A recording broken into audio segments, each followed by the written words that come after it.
I'm Katie Wilson and you're watching A News. Let's take a look at today's top stories. US, Denmark and Greenland failed to resolve deep disagreements after a key meeting in Washington. The US announces the beginning of Phase 2 of the 20-point Gaza peace plan. And Iran warns of retaliation if Trump strikes as the US withdraws some personnel from bases.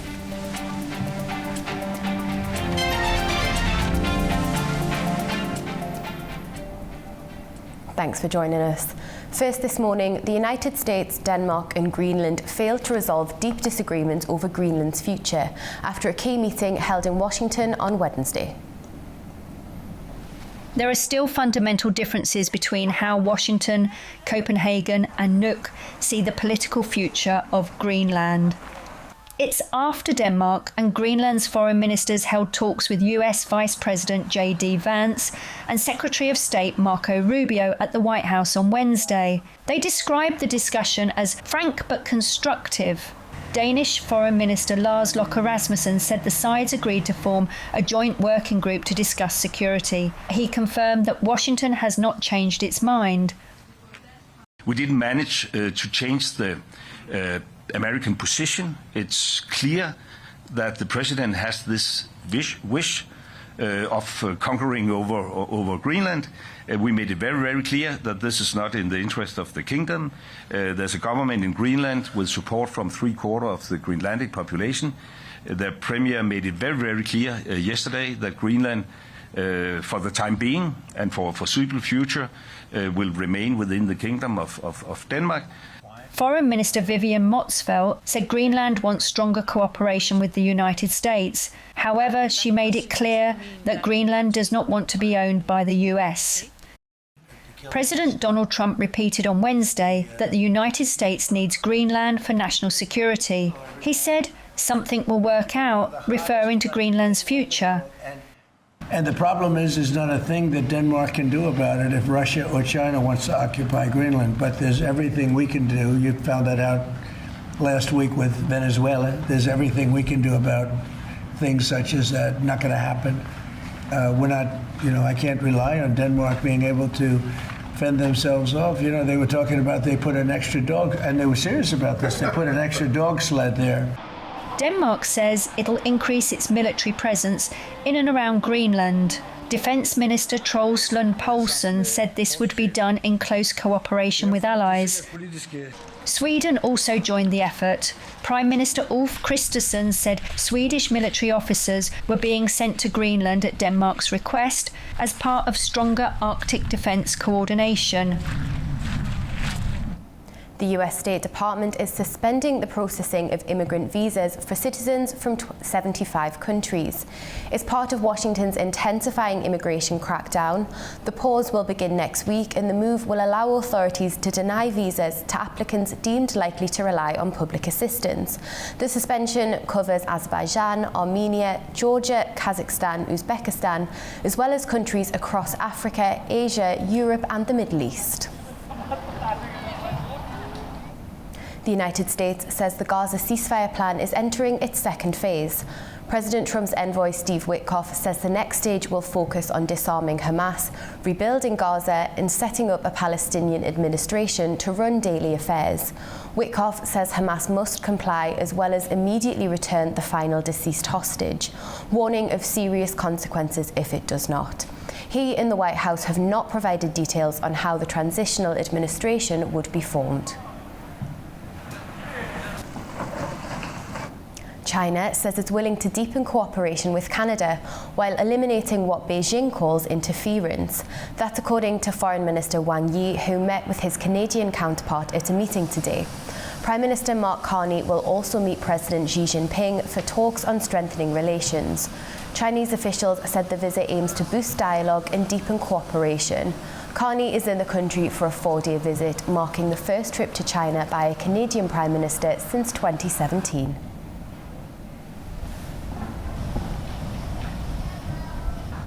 President Trump spoke with Venezuela's acting president Delcy Rodriguez by phone yesterday, with the two leaders each describing the call as positive. It comes amid demonstrations calling for the release of captured President Nicolas Maduro following a US military operation at the beginning of the month. The United States and Venezuela have begun talking to each other. US President Donald Trump spoke to Venezuela's acting president Delcy Rodriguez by phone on Wednesday. Both leaders described the conversation as positive. Rodriguez called the call long, productive and courteous, and said the two discussed a bilateral agenda for the benefit of both countries. Trump said Rodriguez was a terrific person.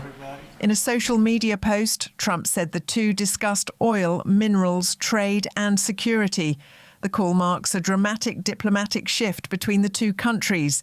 It's after US military strikes on alleged drug trafficking vessels killing dozens, as well as sanctions targeting Venezuela's oil sector.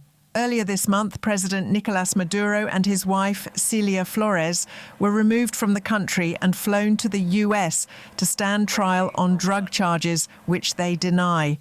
Supporters of Maduro took to the streets across Venezuela on Wednesday, calling for his release and repatriation. Protesters claim Maduro's innocence and reject US intervention.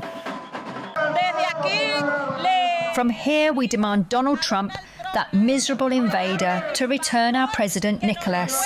It's already proven that he is innocent. The cartel of the Suns does not exist. Nicolas is not a drug trafficker. I don't understand why they haven't returned him to us yet. So from here, we send all our strength and love to Celia and our president, and this people will continue in the streets waiting for their return. We are demonstrating our loyalty to President Nicolas Maduro and our First Lady Celia Flores. The Venezuelan working class continues in the streets demanding that the North American imperialist government release our president, whom they have kidnapped. We deeply and strongly reject the interventionist actions of the North American government. Meanwhile, the US has completed its first sale of Venezuelan oil, valued at $500 million, with additional sales expected, according to an administration official. Trump has indicated that the US would effectively run Venezuela for an indeterminate period and take control of up to 50 million barrels of its oil, distributing the proceeds back to Venezuela. The French government has survived a turbulent night in Parliament, defeating 2 no-confidence motions over the EU's trade deal with South America. While the opposition failed to unite in Paris, the episode has highlighted deep political divisions at home and the limits on France's influence in Brussels. Our correspondent Anita Sharma has more. Welcome to This Day in Europe, where France's government survives 2 back-to-back no-confidence votes, accusing it of failing to stop the contentious EU-Mercosur trade deal. Despite France's opposition, EU countries approved the deal last week by a qualified majority, giving the green light to sign the agreement with Argentina, Brazil, Paraguay and Uruguay, reviving a dossier stalled for years. In Paris, both no-confidence motions fell well short of the 288 votes needed to bring down Prime Minister Sébastien Lecornu's minority administration. Lawmakers first rejected a no-confidence motion followed by the hard-left party La France Insoumise, which secured 256 votes, leaving it 32 short of toppling the government.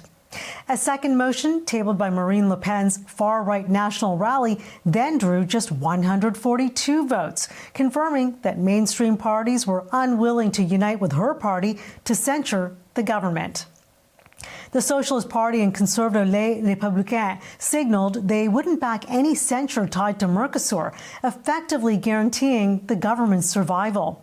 French farmers' unions are worried the accord will unleash a flood of cheaper South American imports produced under looser environmental and health rules, undercutting domestic beef and other products and threatening thousands of livelihoods.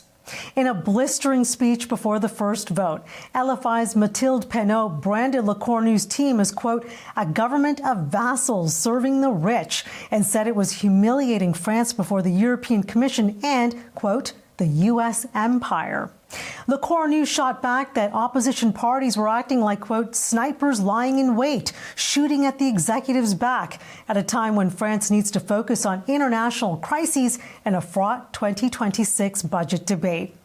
Surviving the double no-conference votes last night keeps Le Cornu in power, but the fact that despite strong French opposition, the Mercosur deal was approved on an EU level starkly exposes just how little weight France now carries in Brussels when it comes to defending its own red lines. For A News, I'm Anita Sharma in Arnhem, Netherlands. Ukraine has declared a state of emergency in its energy sector as Russian airstrikes continue to damage critical infrastructure, with Kyiv among the worst affected areas. Around 6,000 residential buildings in the capital have no power or heating, and temperatures have fallen to around -20 degrees. President Zelensky says a 24-hour task force would be established to respond to the impact of the attacks. He says he's ordered more emergency support points to provide heat and electricity. На найвищому рівні. Важливо, що Italian Prime Minister Giorgia Meloni is continuing her tour of Asia, where she is due to arrive in Japan later today. It follows her visit to Oman on Wednesday, where talks focused on strengthening political and economic ties between the two countries, including cooperation on defence, justice and education. Over in Abu Dhabi, the World Future Energy Summit is bringing the global race for clean energy into focus. Companies are showcasing innovations in solar, wind and smart energy systems, whilst highlighting the growing role of artificial intelligence in the energy sector. The World Future Energy Summit is currently taking place in Abu Dhabi, putting the global race for clean energy firmly in the spotlight.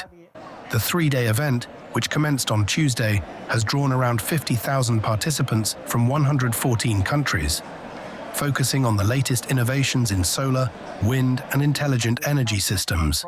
Chinese renewable energy companies are taking center stage, with investments close to those of the US and the EU combined. A key focus at the summit is the role of artificial intelligence in energy systems, helping optimize design, operation and output as markets mature. This emphasis on intelligent systems is visible at the Al Dhafra solar power plant in Abu Dhabi, the world's largest single-site solar plant that powers 200,000 homes and cuts 2.4 million tons of carbon a year.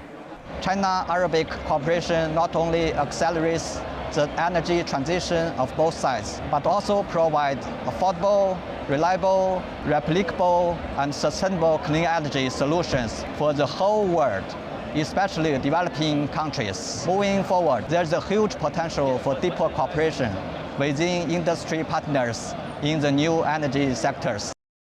Beyond solar, Chinese companies are also advancing wind energy in the UAE, with the first wind power demonstration project supplying enough electricity for more than 23,000 households and reducing emissions by 120,000 tons annually. Officials say China-Middle East cooperation is key to meeting climate goals and boosting clean energy globally. We'll take a look at the major stories from the region.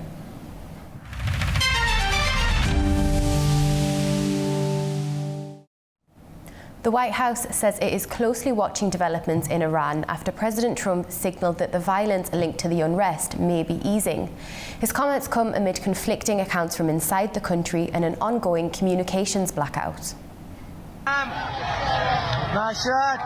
Killings linked to Iran's crackdown on nationwide protests are subsiding, and that there are currently no plans for large-scale executions.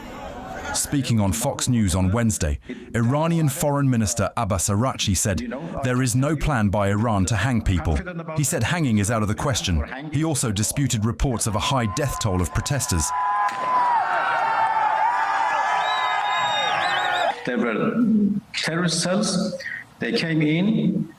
They used Daesh-style terrorist, operations. They got police officers, burned them alive, they beheaded them, and they started shooting at police officers and also to the people.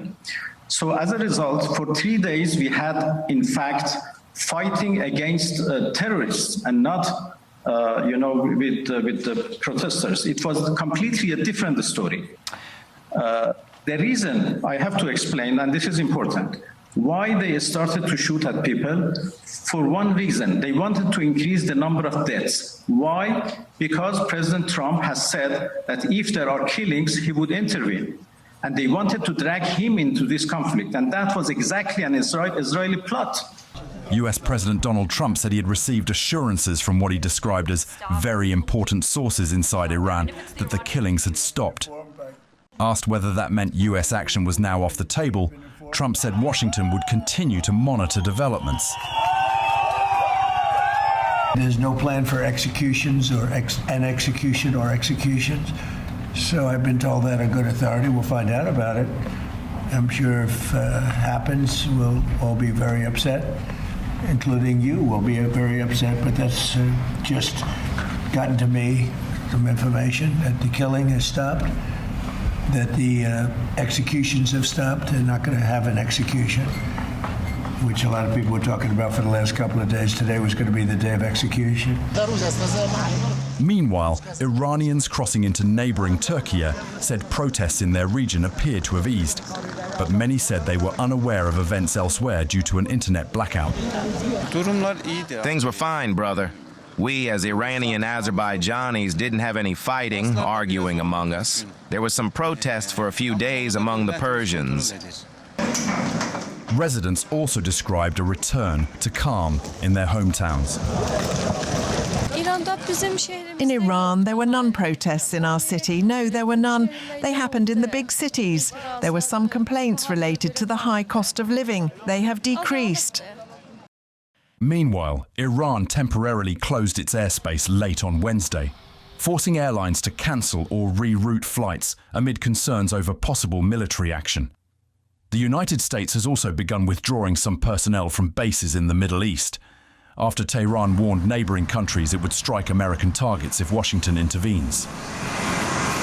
Kazakhstan has confirmed attacks on oil tankers linked to the export of its crude through the Black Sea. The incidents occurred near the terminal of the Caspian Pipeline Consortium, a key route for the country's oil exports. Our correspondent Fariza Kalamirzana has more. Kazakh officials have confirmed attacks on oil tankers involved in transporting the country's crude in the Black Sea. The Ministry of Energy says the incidents occurred on January 13th near the offshore terminal of the Caspian Pipeline Consortium. One tanker sailing under the Maltese flag and used by a subsidiary of Kazakhstan's national oil company was hit by a drone. An explosion was reported without a subsequent fire. No crew members were injured and the vessel remains operational.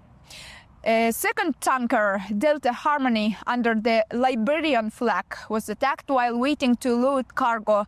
A fire broke out but was quickly extinguished. No casualties were reported. Officials say oil loading had not yet begun on both vessels and the cargo tanks were empty, meaning Kazakhstan's export resources were not directly affected. However, export logistics remain under pressure. At present, Kazakh oil shipments through the Caspian Pipeline Consortium are carried out via a single offshore loading point near the Russian port of Novorossiysk. Previously, several facilities were operating at full capacity before infrastructure faced disruptions, including attacks on CPC sites inside Russia.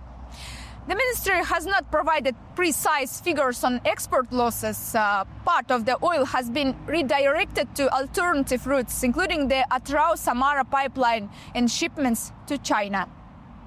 Fariza Kalamirzana, Almaty, A-News. Turkish Foreign Minister Hakan Fidan met UAE President Sheikh Mohammed bin Zayed in Abu Dhabi to review bilateral relations.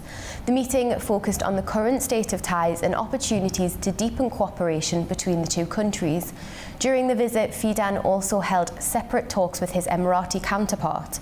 The officials discussed ways to expand joint work and strengthen cooperation across various fields.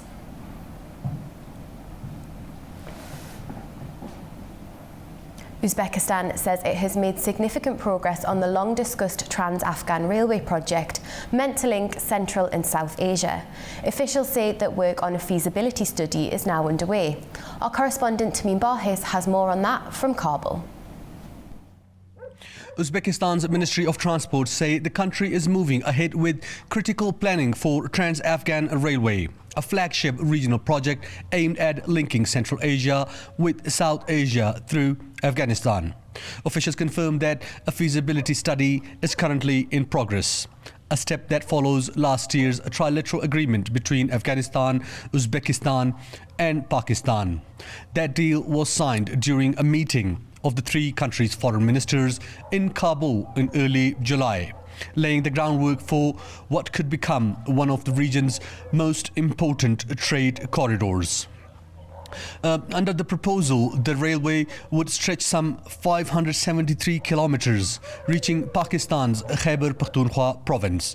Once completed, the corridor is expected to carry up to 20 million tons of cargo every year, significantly cutting transport costs and transit times between Central and South Asia. Beyond this project, Afghanistan is increasingly becoming a focal point for wider Asian connectivity efforts.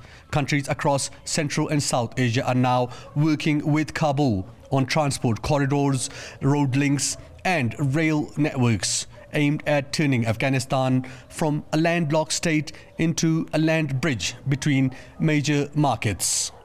For Afghanistan, these projects are not just about transit. They are about economic recovery, job creation, and re-establishing the country's role in regional commerce after decades of conflict. Tamim Bahiz in Kabul, A News. Uzbekistan is moving closer to introducing Islamic banking, with regulators confirming strong interest from banks and plans to roll out Sharia-compliant financial services in the coming years.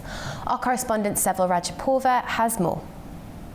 Uzbekistan is preparing to introduce Islamic finance as part of wider reforms aimed at expanding access to capital and attracting new investment. The Central Bank of Uzbekistan says a law in Islamic banking could be adopted in the near future. The draft legislation has already been approved by the lower house of parliament and is now under review in the Senate. In 2025, the Central Bank signed cooperation agreements with leading international Islamic financial institutions and established a dedicated project office to oversee the sector's launch. A national roadmap for the development of Islamic finance through 2030 is expected to be prepared in the second quarter of 2026. Islamic finance operates without interest and is based on profit and loss sharing, asset-backed transactions and partnership models. Regulators say this makes it attractive for long-term investment and small business financing. Under current plans, Islamic financial services will initially be introduced in at least 3 state-owned banks, with the possibility of expanding to 5 or 6 banks by 2030, including private lenders. Authorities expect the move to boost financial inclusion and help bring funds from the shadow economy into the formal banking system. It is Sevil Rajapova reporting from Tashkent, Uzbekistan, A News. Well, that brings you up to date with world news for the hour. Thank you for watching and stay tuned to A News.